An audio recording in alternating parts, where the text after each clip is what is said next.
1. This is a story about Christmas in retail which hinges strongly on meticulous compliance, a perfect storm, careful planning, and the importance of asking nicely. It's not malicious at all because I'm a good person, and it has nothing but sincerity in every word spoken. Let's begin. Our story begins in a small supermarket deli. A new manager, Bill, has joined the team and is slowly getting to know everyone. At one point, during an evening shift, we end up talking about me. See, I'm not from around here. I moved a few years ago and as a result have been quite separated from the family. But I did manage to go see everyone at a big Christmas get-together a few years ago. So when he asked when the last time I saw them was, I related the story, which he met with a healthy dose of surprise, as Christmas is the busiest time of the year and every store is pretty much going insane, with an all-hands-on-deck type situation. "How did you manage to get Christmas off?" he asks. I asked nicely, I responded.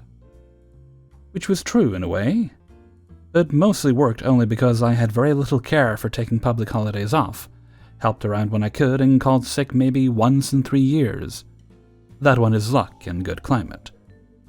I was reliable, and my old boss liked that, so she was fine with me meeting the family. As a good boss should. "Well, good for you," Bill says, "but that's not going to work on me." Oh, Bill, just you wait. In the following couple of months, of course, a routine new boss series of events happens. Things get moved, procedures get changed, some things work and some things don't, and among other things, shifts get changed. In particular, I moved from working evenings to mornings. A welcome change in some aspects, but less so in others. Mornings pay less, and since he's not allowed to reduce my pay without reason, I get offered a raise in the form of working more hours, which would make my schedule a bit harder to fit. I offered to take regular long shifts on Monday, Friday, and Saturday, days which a lot of staff don't find attractive, and that can be fit easily around. That's a great deal, and everyone is happy. Phase 1 is a go. Fast forward to late October. After a discussion with my wife about our holiday plans, I approached Bill with a conversation that went somewhere along these lines. "Hey Bill, my wife is looking at heading up north with her parents for a bit of a Christmas holiday, so..." Dramatic shrug, expression that says, "as if," and obligatory request. What are my chances to get 2 weeks off over Christmas to New Year's? The question was met with a laugh and an obvious none, which was as expected, as it was suggested, but I wasn't done, of course. "I had a feeling you'd say that," I said. "How about this? I take my birthday off, which is a Monday. That lets me have a short weekend trip so we can go around and celebrate and all. And then we can go to her parents in January, after the big weeks, yeah?" That gave him pause. It's harder to deny a birthday than a 2-week period. "When's your birthday?" "December 21st, most wonderful time of the year. Plenty of time to sort the schedule." "Maybe. I'll look if I can find someone. As for January, I don't care, that's not a problem. Remind me again next week." It took a couple of weeks to sort, as well as some push, because we need to book stuff. But eventually I had my 2 days off. December 21st and January 2nd. Phase 2 was a go, with a month to spare. To understand Phase 3, you need a few important pieces of information. When I said that Christmas time is all hands on deck, I meant it. The store tries as hard as possible to wrangle shifts together in order to have the most possible manpower, including extra temp hires if needed. But we're not Americans. We have rights. There are clear guidelines, limits, and conditions to all of this. And the short list is as follows. Any employee has the right to not work a public holiday. Employees who accept to work during public holidays get paid a very notable extra 2.5 times. Employees who stay home on public holidays still receive their regular pay for that shift. Once signed and approved, a day of leave cannot be revoked. Not even the employee can revoke leave. If you're off, you can't be in. Additional shifts can be offered to employees, but can be refused for any reason or no reason, whether or not they fall within the employee's availabilities. My contract shifts, which my employer must always offer and which I cannot skip without approved leave, are, as per Phase 1, on Monday, Friday, and Saturday. The local state has a peculiar rule. Whenever a scheduled public holiday falls over the weekend, the following Monday is also declared a public holiday. Finally, this happens in the year 2020, Australia. The month of November proceeds with little trouble, and I occasionally drop a bit of conversational hints to the fact that I'm not looking to hoard public holidays if someone else wants the cash. After all, I'm studying on a full workload which, while sizable, is actually made of easy topics that I need as prerequisites. When at the end of November, we are asked to fill in our availabilities for extra shifts, I return a blank page. It goes in a pile and nobody looks. Phase 3 is a go. 1 week after, while I'm setting up my morning open, I see a small figure marching towards me, not Bill. Instead, it's one of the ladies from invoicing, who just stares at me with the most awestruck grin I've ever seen and goes, "How the hell did you do it?" With an equally large grin, I respond, "I asked nicely. Please open your calendar and follow my schedule." I leave in the afternoon of Saturday the 19th. My next shift is on Monday the 21st, which I have asked nicely to take off. Next is Friday the 25th, but of course, it's Christmas, so no work. Then Saturday the 26th, Boxing Day, is a public holiday, which I have opted not to work. So I get back to work on Monday the 28th, which is not a public holiday nor a day off. But there was a public holiday on Saturday, so Monday is now also a public holiday. I'll see you all on Friday, the 1st of January. New Year's is of course a public holiday, so we'll move to the 2nd, not a holiday, but it is my second day off. I chill out and return to town late on Sunday the 3rd and rock up to work bright and early on Monday the 4th, having been out of town for exactly 2 weeks, fully paid. Spending Christmas traveling, kayaking with dolphins, chilling at spas, and partying with my wife's side of the family. Merry Christmas. May all your holidays always be planned in advance. There was no fallout, seeing as I followed every rule to a T. There was little to be done. Union contracts are annoying that way, so my hours went unchanged. My schedule was still the same. And the most flack I got was from colleagues joking about me doing nothing like always. Work is still necessary, so my non-contract shifts kept coming at roughly the same pace. Bill had a bit of an uneasy smile a few times, but warmed up a lot more around Easter, when I picked up almost every shift he couldn't cover. It paid well. We got along well enough and eventually worked well together, but I'm sure he learned to check the calendar for holidays before approving leave from now on.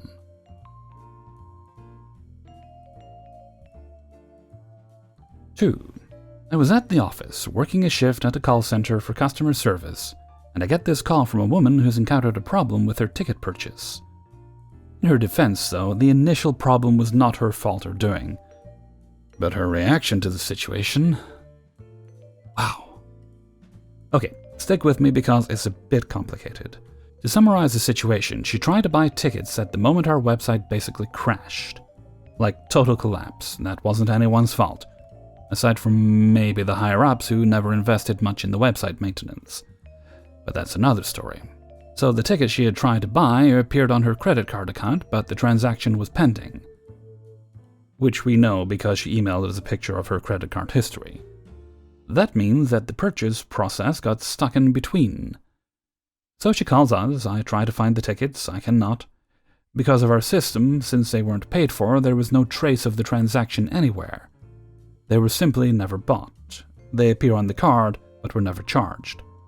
I explain the situation to the lady and what I can do. Conversation goes like this. "I'm truly sorry, ma'am, but for the system, the tickets simply don't exist and are not in your name since it's like they were never bought." "But I need those tickets for tomorrow."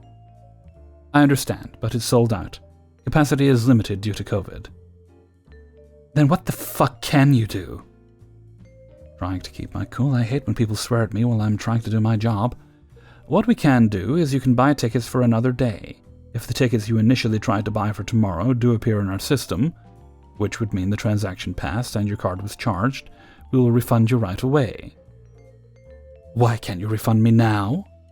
"Because the tickets aren't bought yet. They're a pending transaction. I cannot refund tickets that aren't bought because the transaction doesn't exist in the system." "So what you're saying is I need to pay twice to come once?" Do you seriously think I'm that stupid? What? No, ma'am, please, Go get someone who can actually do something, you dumb bitch. I'll put you on hold. Please wait a moment. Don't you fucking dare put me on... I put her on hold. I take a second to gather myself before going to talk to my managers. I explain the situation and they tell me to try one last time to end this, and if she keeps yelling at me or insults me again, they will take care of it. They try to empower us to take charge and deal with these situations as much as possible. Not because they're lazy, but because they believe we should have that power, and that we're not doormats people can stomp on. I go back, one deep breath before I answer the phone, and here we go. I thank you for your patience. I just spoke to my superiors about your predicament. Oh, it's you again. Have you ever heard someone roll their eyes? I swear I did right then and there. I have spoken to my supervisors, and they urged me to offer you other possible days to buy tickets for, and in the event the original transaction does get charged on your card, contact us, and we will give you an immediate refund. Should you choose not to buy tickets, we will still refund you should those tickets get charged, but you didn't get to use them. That is all we can do. She then questioned my mental competence, you know, in the way super nice people that don't use rude words do, and demanded that I refund her. I cannot refund tickets that were never bought. Should you get charged but don't get to use them, we will refund you then. I think my voice was starting to sound a bit on edge then. Oh, you're going to change your tone right away, missy. I swear you kids are the worst. Fucking bunch of entitled brats who have no idea what works and ethics mean.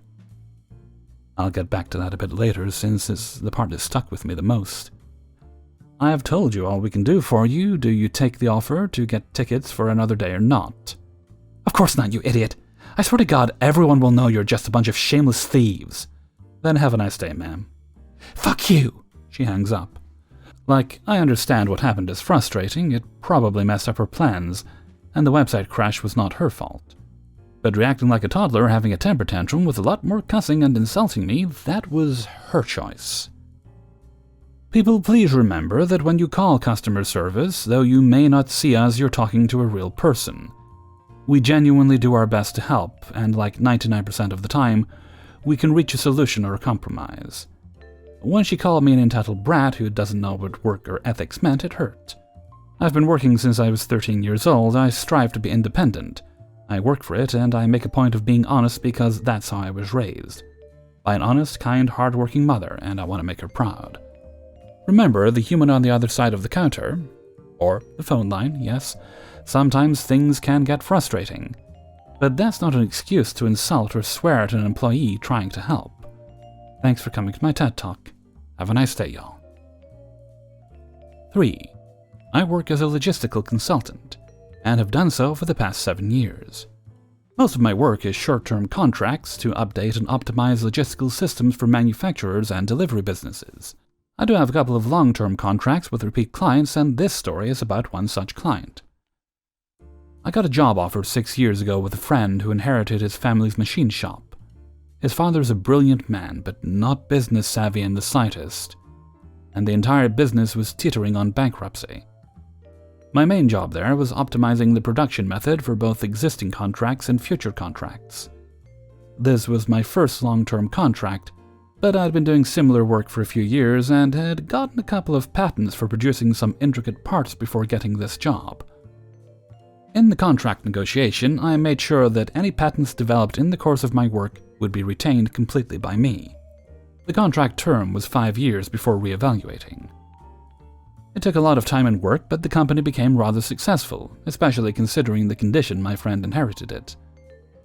The 2020 happened, and after about a year of trying to stay afloat, my friend sold to some entrepreneur who wanted to get into the industry. In the months prior to the sale, the new boss was trying to familiarize himself with the business. Being in charge of logistics, I had given him a tour of the place and informed him of the patented methods used. This was happening right around the time my contract reevaluation was supposed to happen, and I asked whether I had been negotiating with him or the new boss. He realized I didn't want to be stuck in a contract. I would negotiate with him if he wasn't going to be my boss, and he assured me that he'd make sure the new contract would be negotiated with the new boss. The new boss started restructuring and laying off most salaried employees and cutting benefits like vacation and sick time as soon as the acquisition went through. I was not a fan of this new boss since he, in addition to this, was an ass with zero experience and refused to acknowledge that fact. He did not understand what exactly my job was and thought it was unnecessary. I could tell he was just waiting for my contract negotiation. Fast forward about a month into the new regime and enter the shit show that was my negotiation. He was of the opinion that I was overpaid and inefficient, but all he said was that I was unnecessary. My only options were to either essentially become a part-time contractor with an effective 70% cut to what I was making, and none of my benefits, or be fired. When he gave me the ultimatum, I was beyond shocked. I immediately contacted my lawyer and he told me the contract was absolutely insulting. Needless to say, I chose option 2. Over the course of my time there, I had filed 2 patents that were extensively used by the company. With shorter contracts, I typically negotiate for better royalty rate than benefits or salary. But since this business was both with my friend and supposed to be long-term, I opted for negotiating benefits. About a week after the negotiations were completed, I told the new boss we'd need to discuss royalties before my term was officially over. He was not amused and was dismissive. And after enough pressing from me, we had a meeting with lawyers present. What's important to know is that one patent is extensively used in the production of an electrical device for the company's biggest client. The royalties deal written up by my lawyer was the standard one I had used for most companies, which is more expensive than my previous contract. New boss was shocked and fuming, saying how this was completely ridiculous and bordering on extortion, considering how much more expensive it would be and how not being able to use the patent would mean he'd lose clients while shifting production methods. I told him that he had a total of 6 months' time to figure it out, what it was that I did, and to familiarize himself with the company, and the fact that I had told him when I gave him the tour that I was a patent holder. He also could have asked for a quote and my usual rates. The first meeting ended very abruptly after this, and 3 days later he came with an insulting counteroffer, where I'd be employed again, but with far less benefits than I originally had.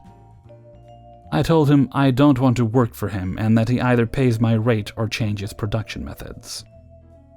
This would entail replacing a lot of tooling and equipment and retraining workers. He threatened to sue and got rather belligerent, so I told him I'd see him in court if that was the case. Otherwise, he knows my offer and has my contact info. He quickly realized that even in the unlikely event of the court deciding in his favor, that he'd still lose a lot of money in legal fees. After the meeting, I told my lawyer to draft a cease and desist and have it ready for when the contract expires. New boss started looking for my replacement. He had not stopped production or even told the clients about it during this time period. The day after my term ended, I sent the cease and desist letter and production stopped. He lost most clients. Most employees just jumped ship, and last week declared bankruptcy. Hope he learned his lesson. Never screw over the logistics guy. It has been observed by some that the entrepreneur, Bob, seemed both stupid and ill-informed of what canning me would do. I had not really thought about this, as I had checked out of the issue after my contract negotiation with Bob. I wasn't even required to come in for the last 2 weeks, so I did not. I have asked a friend and some co-workers who stayed on after I left about what the plan was. My friend told me that he informed him both in writing and while in discussions on the patent issue. Bob was not especially concerned, and told him that he's had to deal with proprietary complications before.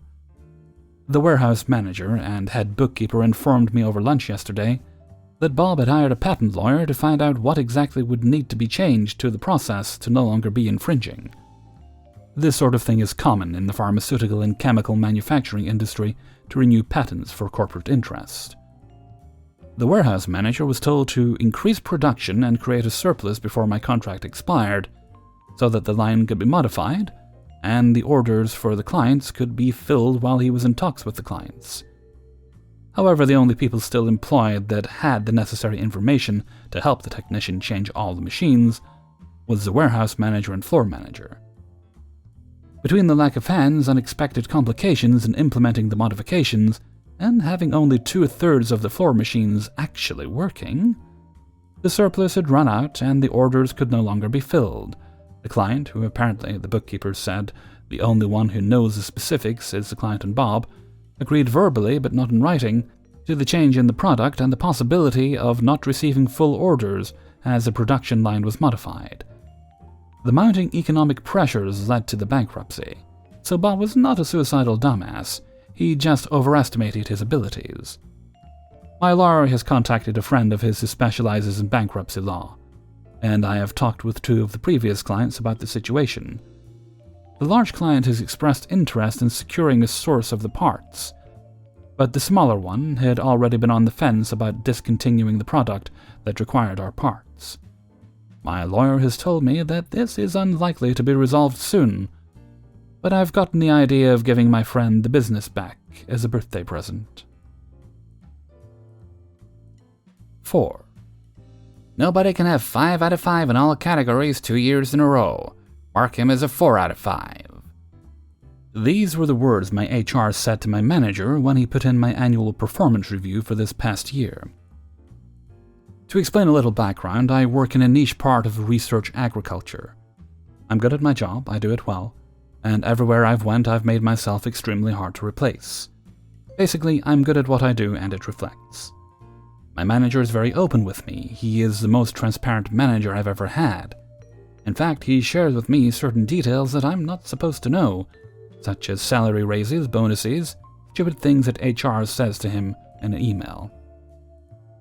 After another great year of research and proving myself invaluable, which not only included 2 raises, 25% salary bump altogether, a hefty bonus, title promotion, enrolled in a mentoring program, listed as an extremely high performer by upper management, and being put in charge of advancing several field technology advancement projects, basically incorporating new cutting-edge tech in the field of research, all the while attending college. Company was sending me back for free. I figured I had killed it for the year. Reports were done and filed. Everything from safety to EHS to the I's being dotted and T's crossed was done. I could not have finished the year any better. Now this was the end of my second year at this job. During my first year review, I had been marked as a 5 all round by my manager. There's something like 4 categories you can score in, impressing not only him but several of the upper management seat holders, as well as the company VP. That's what led to my promotion and raises. This last annual review, my manager was having issues submitting my review. After some emails back and forth with HR, he explained to me that HR had just informed him that nobody can have 5 out of 5 in all categories 2 years in a row. Mark him as a 4 out of 5. That was the general synopsis of the email. So I did what I do best when I get petty. I asked my manager to forward me the email. I informed him I was okay with the 4 out of 5 rating, and that I don't expect him to try to fight HR on it. Then let the process stew for a few weeks. After the reviews were finished and sent back, they were accompanied with AVIP protections for the next year, salary increases and bonuses. And what do you know, my percentages marked lower because I had gone from a 5 out of 5 to a 4 out of 5. Since the report made it seem that my performance had lacked this year from the last because of my score, even though my actual performance never suffered, I was put in a lower category of AVIP, meaning less money for me, which wasn't gonna fly. I put together all of the report, the email from HR, as well as the input from both my manager and my peers that are included in my review, and emailed it to my VP, Director of Marketing, and Director of R&D. With my manager and HR CC'd, I wrote, and this is fairly summarized, due to the failure of the company to recognize my growth as an individual and mark me as slipping backwards on a progressional chart, when it was obvious I had not, I will henceforth be taking only 80% or 4/5 of the current workload I have been assigned. I have been absolutely committed to the work and projects I have been assigned, in fact getting my station ahead on audits, various projects, and coming under budget for the second year in a row seems to have been overlooked when due diligence was observed for my annual review. All due to the fact that an employee cannot be 5 out of 5 twice in a row. I believe it to be absurd that this is how my performance is graded. when I have had no complaints or issues from my peers, customers, or managers throughout the year. In fact, being told the opposite. I will look forward to my performance review next year to see how HR determines my new score. I sent this on a Friday at 4 p.m. right before I left. I got an email on Sunday evening from my VP with HR CC'd, stating that my review has been changed. Monday morning, I had my new AVIP projections in my inbox. Sometimes you gotta go to bat for yourself. I did get permission from my manager to use his email in my email. He has advocated for me in the past, and is all for personal growth. He has been known to butt heads with some people in the past, but as far as I've seen, there's been no retaliation towards him. The rule was one made by our parent company. The parent company has several thousand employees, while the company I work for has less than 150 employees nationwide, including the management team. I don't remember the exact number, but it's small. Many of the policies are adopted from our parent company. But in this view, my VP decided to ignore the rule. If you're being walked over at work or treated badly, stand up for yourself. Learn to sell yourself and refuse to take mistreatment from employers. Employers who mistreat and abuse their staff are not worth your time or your mental health. 5. So in 2018, I started my job as an au pair in Germany. I went to a second host family. Even though I got along with my first family, I was let go. Now, when I went to my second host family, there was nothing wrong. I got along great with the kids and parents. But then the host mother was demanding more rules. Now, normally when you're an au pair, you need to know the contract or agree with the family. I had at first 5 days work and the weekend free. That was the deal. She changed and I only had 1 day free time. No worries. So I explained to the host mother that I'm not fluent in German and that I wanted to understand and speak fluent German with my grandma. My dad's side of the family is German, so I thought I'd learn German for my dad, but I never actually learned it. It was only after I stayed in China, again as an au pair, that I realized I could learn German. To those who are curious, my initial plan was to finish learning Mandarin Chinese and then go to Germany to learn German. But sadly, while I was in China, my older brother passed away, so I moved back home to Switzerland. Stayed a few months and then moved to Germany to learn German. Anyway, back to the story.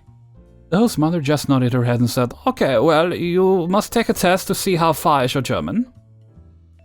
At first I thought she was joking, but she was dead serious. I told her again that I'm not fluent in German and that I'm a beginner. She just smiled and said, "Sure, okay." And initially pointed out that my family is in Germany, so I understand German. I told her again, and I thought she understood. I say to myself, okay, great, she understands. I was wrong. The host mother and I went to school, or a place where people can do classes for learning, hobbies, etc. I thought, great, I'll sign up for a beginner class. The host mother talks to a lady and was led to a room without anyone, and she placed papers. The lady explained in German, and I tried to understand, but I couldn't. And I realized that the host mother either didn't understand or had lied to the lady that I was fluent. I was lost and worried. I thought I should tell the lady right away. Only then I had a light bulb light up and I smiled. Remember when the host mother said I must take the test? I decided to do it, since she did want to see if I was fluent. I read what was written and I put answers that could be wrong. There were answers where I had to circle A, B, C, or D. So I put the first A and then B, you get the idea. And then it said that I should write something, so I wrote in German and put a word that said in German, I don't speak German. And I decided to add gibberish to the answers as well. When it was done, I smiled widely from the inside and I waited. The lady came back. I understood a bit that she asked if everything was okay. With a smile, I said, yeah. The lady picked up the paper and was about to leave, but then stopped, read the answers I had written down, and she turned around to ask me in English, "You don't understand German?" I told her no, and explained that I'm only a beginner in German. The lady smiled at me, but I could tell that she was annoyed, so she and I went to the host mother. And I tell you, the moment she talked to the mother, and she was embarrassed, she had this wide-eyed expression. She looked at me and said, "Why didn't you say anything?"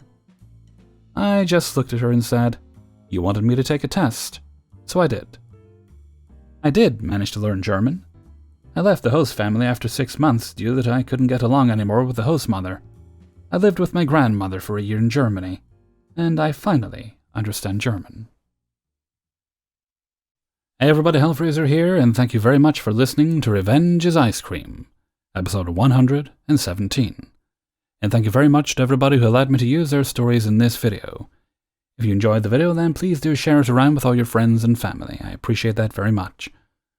Alright, let's see. This is Wednesday? Yes, it is. Oh, I have to remember to take the bin out later, because it gets picked up tomorrow, and it's full. Right, so I forgot it last time, so it's really full. Right, no birthday shoutouts today. I think the next one's sometime in March. Okay, so we're good for that. I just want to say thank you very much for all the well wishes while I've been sick. Much better than I was. Not 100%, but certainly better than I was. Hopefully that continues. Okay, and with that, I'm going to head off for now. So until next time, thank you very much for listening, and take very good care of yourself.